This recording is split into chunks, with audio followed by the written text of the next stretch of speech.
Welcome to Things You Don't Know. Actually, I kind of feel like this session should be called Things You Wish You Didn't Know. I know what you mean, Dr. Weaver. I Because do too. today we're departing from our usual format because we lost someone who was much more than a country singer. Dolly Parton died on August 25th at the age of 80 after what her representative described as a brief battle with cancer. The particular type of cancer has not been made public, so we're not going to speculate beyond what her family and representatives have said. I'll admit something at the beginning. I'm not the biggest country music fan. Dr. Dineen and Chandler Foster are probably more knowledgeable and certainly bigger fans uh, concerning that music than I am. But I always liked Dolly Parton because of, even if country music wasn't your favorite kind of music, it was a it was impossible, difficult not to appreciate her talent, her humor, her intelligence, and her generosity.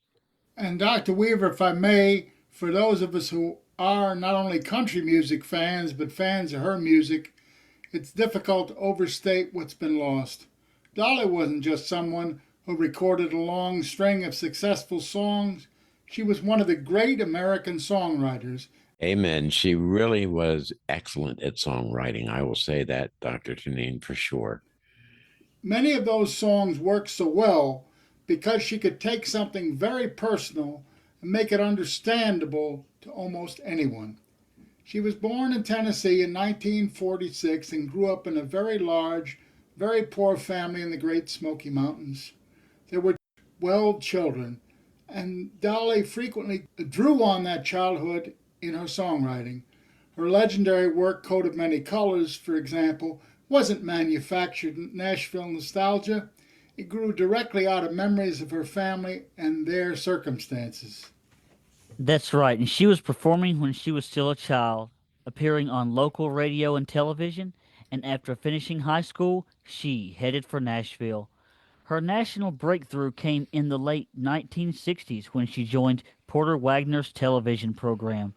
That partnership made her famous, but eventually Dolly wanted an independent career, and leaving Wagner helped produce one of the most famous songs she'd ever wrote, I Will Always Love You.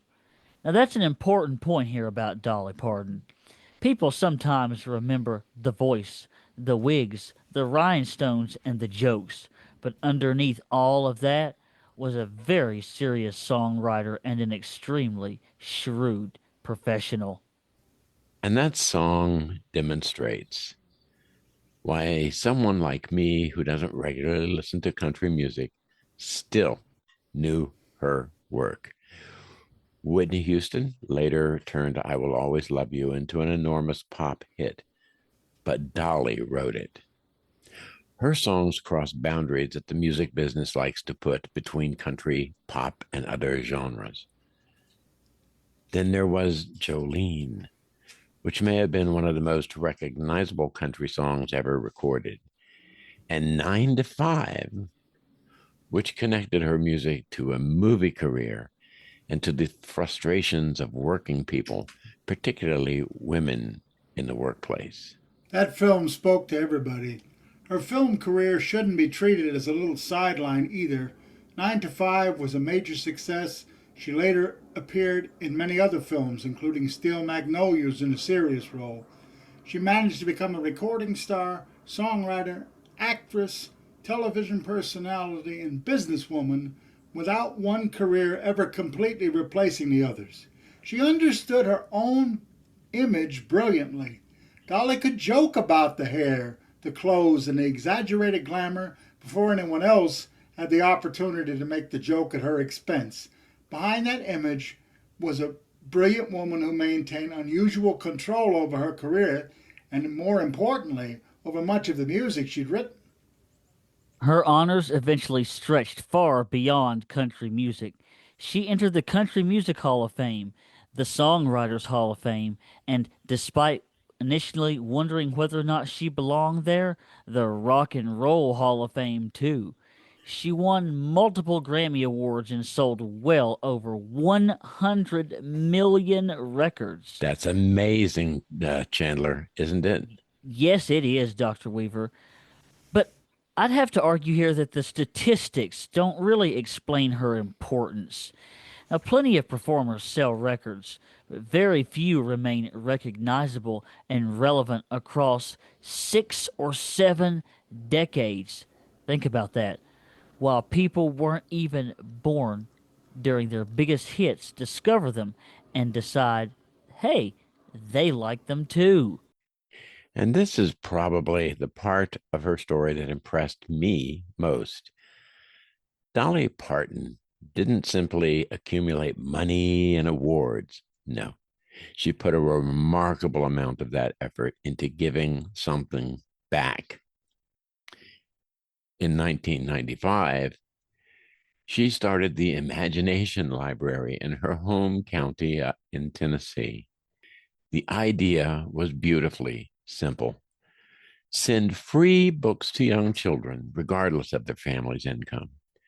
What began locally eventually spread internationally and distributed hundreds of millions of books. Wow, that's a lot of books, Dr. Weaver. Yes. She said that program was inspired in part by her father, Lee Parton, who couldn't read or write. And that tells you something about her approach to philanthropy.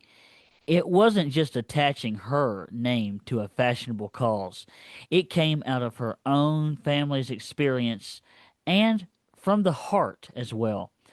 She also helped people affected by the devastating Tennessee wildfires and donated $1 million to Vanderbilt University Medical Center for COVID-19 research.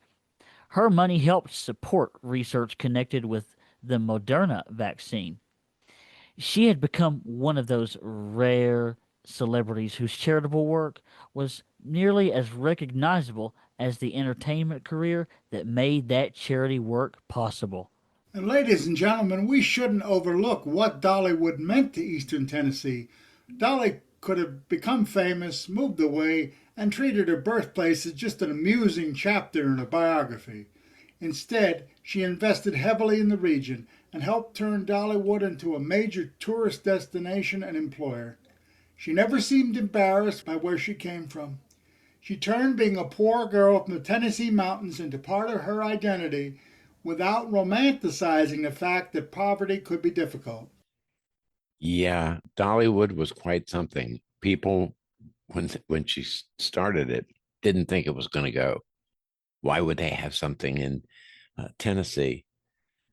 An amusement park? Wow, wasn't going to work. She made it work. Yes, she did. There was also something rather unusual about her public personality. In a period where nearly every famous person seems to be sorted immediately into one political or cultural camp, Dolly Parton managed to be liked by an extraordinarily broad range of people. She could express strong views about kindness, dignity, and how people should be treated without appearing to spend her life looking for somebody to fight with. That may explain why the reaction to her death has reached so far beyond country music. I must admit that even doing this, I'm touched. I know what you mean. I'm touched too, Dr. Weaver. Now, her husband, Carl Dean, died on March 3rd, 2025, after nearly 60 years of marriage. Wow. Yeah. And see, one thing that was always interesting to me about Carl was he famously avoided the spotlight, while Dolly lived almost her entire adult life in it. And she spoke openly afterward about how difficult the loss of her husband had been, although she continued working and planning new projects. And that makes her death feel particularly sudden. Even while dealing with health problems, Dolly was still talking about things she wanted to accomplish, and she was even releasing new music. Wow. That, that's amazing, Chandler. And let me say also, as a symbol of her welcoming to everybody, she turned down the Presidential Medal of Freedom from President Obama and President Trump. Here's two people at the absolute opposite ends of the political spectrum, and they both wanted to honor this woman. For a fan of her music, there's obvious songs we'll go back to: Coat of Many Colors, Jolene, I Will Always Love You, 9 to 5, and many, many others. But what we're remembering today, friends, is bigger than any playlist. We're remembering somebody who went from a very poor childhood in the Smoky Mountains to becoming one of the most successful entertainers in the world, and who never seemed to forget the people who were still living much closer to where she started than where she ended up. That's probably why I liked Dolly Parton, even though I was never a devoted country fan. You don't have to love country music to recognize the songwriter, the humor, the business sense, the generosity, and the humanity. Dolly Parton was 80 years old, and she packed an extraordinary amount into those 80 years. Sean, Chandler, I suspect the two of you will be listening to a little Dolly Parton tonight. Oh, absolutely, Dr. Weaver. And honestly, more than just a little. Same here. There are some voices that become part of the background music of American life: Johnny Cash, Frank Sinatra, John Bon Jovi, to mention only a few, and hers was certainly one of them. So today, we'll simply say goodbye to Dolly Parton, singer, songwriter, actress, businesswoman, philanthropist, and one of those rare celebrities who seemed to leave people feeling better rather than worse. Thank you for joining us. We'll see you next time on Things You Don't Know. Goodbye, Dolly. Goodbye, Dolly. Watch over us up there. And we will always love you, Dolly. Here, here.